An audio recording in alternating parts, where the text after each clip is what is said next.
Des images générées par des IA qui se faufilent dans l'actualité, c'est désormais notre quotidien. On a vu dans cette vidéo vite fait comment ces IA fonctionnent. Maintenant, comment détecter les images ainsi générées par des IA? Les IA de génération d'images grand public ont encore des défauts. Elles produisent des anomalies qu'on peut repérer par un examen attentif des images. Petit test, est-ce que vous pouvez repérer dans cette image au moins une anomalie? Cette image-ci concentre des exemples assez typiques. Alors d'abord, vous avez les doigts, là. Beaucoup trop de doigts dans cette main. Ensuite, les inscriptions. Ce gars-là ne s'appelle pas Paul, ou alors c'est très mal orthographié. On s'attendrait à lire Police, mais en fait les IA comme Midjourney sont incapables actuellement de gérer les textes. Elles ne savent pas écrire. Elles savent à quoi ressemble un texte, donc elles génèrent des caractères, mais ça forme des mots qui veulent jamais rien dire.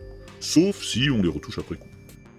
Et d'ailleurs, là aussi, il y a une anomalie, il n'y a pas un policier qui a le même casque ni la même inscription. Et le principe des uniformes, normalement, c'est d'être uniforme. Certains ont des écussons, pas tous, et ces écussons varient. Bon, dans le fond, on a le classique panneau de circulation qui ne veut rien dire, et le bas de la veste d'Emmanuel Macron est en pleine fusion avec le pantalon du policier à sa droite. Après, les lunettes de ce policier, là, sa monture n'est pas la même à droite qu'à gauche. Et ça aussi, c'est assez typique, les accessoires qui sont pas symétriques. Certains regards aussi sont un peu louches. Il y a des lignes étranges sur le mur de gauche. Voilà, donc des indices qui doivent nous alerter. Les mains, les oreilles ou les dents. Par exemple sur celle-là, il y a beaucoup trop de dents. Les membres ou vêtements qui se confondent, les accessoires type lunettes, les textes, les reflets et le grain de la peau. N'est pas bien géré non plus sur des grandes surfaces, comme par exemple ici, sur la poitrine. À présent, repenchons-nous un peu sur la fameuse image du Papandoudoun. Ici, au niveau de la main, on a des doigts flous, alors que le bout de la manche qui est au même niveau est parfaitement net. Et il y a aussi un objet là dont on ne comprend même pas ce que c'est. Maintenant, lorsqu'on a une personnalité connue, comme ici le pape François, dont on peut trouver beaucoup de photos officielles, on peut essayer de comparer le pape de l'image avec une photo authentique où le vrai pape se trouve à peu près dans la même position.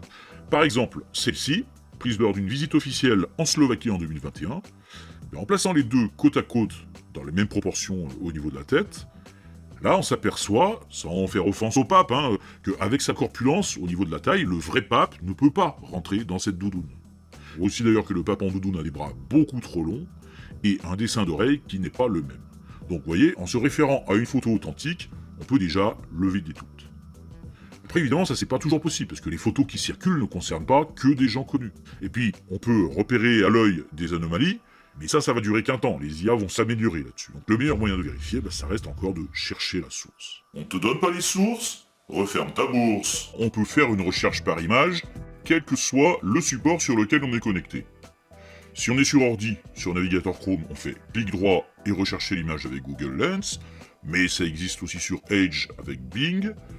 Après, si on est sur Firefox, Opera, on peut installer des extensions, et si on est sur mobile, on peut installer des apps gratuites. Search by Image sur Android, Reversi sur iPhone. Donc, quel que soit votre support, il existe un moyen de lancer une recherche sur image en un clic. Et après, on peut aussi aller direct sur le site d'un moteur de recherche spécialisé dans l'image, par exemple Tinai. Si je suis sur ordi, je fais clic droit et copier l'adresse de l'image. Si je suis sur mobile, clique sur l'image et dans le menu Partager et copier. Là, j'ai l'adresse, je la colle dans Tinai, ou Google Images, ou Baidu, Yandex, le moteur que je veux. Là, le moteur me retrouve des images similaires et l'endroit où elles ont été utilisées. Alors, pendant les manifestations contre la réforme des retraites, on a vu par exemple cette photo d'un homme âgé tabassé, avec des gens qui affirmaient que c'était une vraie, mais sans en avoir de vraies preuves. Et puis à l'inverse, cette photo d'une jeune fille arrêtée, avec là des gens qui niaient que ça pouvait être une vraie. Il me paraît évident que ceci est une photo générée par IA. Esthétisme de la compo et de la lumière, sourire déplacé du policier, etc. Ce qui, en soi, ne prouve rien. Donc là, intéressant, on a deux cas qui sont carrément opposés, mais qui posent le même problème. Comment on fait pour savoir si c'est vrai?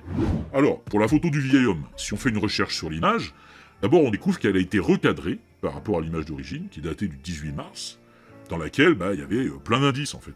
Le bras du vieillard qui se fusionnait avec celui du policier, une visière de casque ici qui n'avait aucun sens, et puis des arbres déjà tout verts, ça c'est pas normal à la mi-mars. Et surtout, l'image avait été publiée sur Facebook pour faire une parodie. L'auteur avait mis une légende 2043, manifestation contre la réforme des retraites à 98 ans, et il disait bien que c'était de l'IA. Mais voilà, l'image a été reprise et détournée, classique.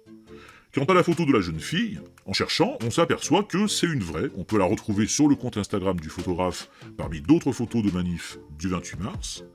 Et quand il a vu que ça polémiquait sur Twitter à propos de sa photo, il est intervenu pour expliquer et il a indiqué d'autres photos prises par d'autres photographes. Là, on a des recoupements, on sait que c'est une vraie situation. Et ça pose bien toute la problématique. Le risque, c'est que si on n'arrive plus à distinguer les vraies images des fausses, on se retranche dans la croyance, avec des gens qui ne vont croire que ce qui les arrange.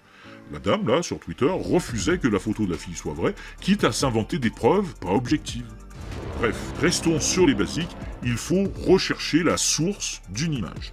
Et si on ne nous la donne pas et qu'on n'arrive pas à la retrouver, le plus raisonnable, c'est de considérer qu'on ne peut pas avoir confiance en la photo. Même si cette photo montre ce qu'on aurait eu envie de voir. Photo pas sourcée.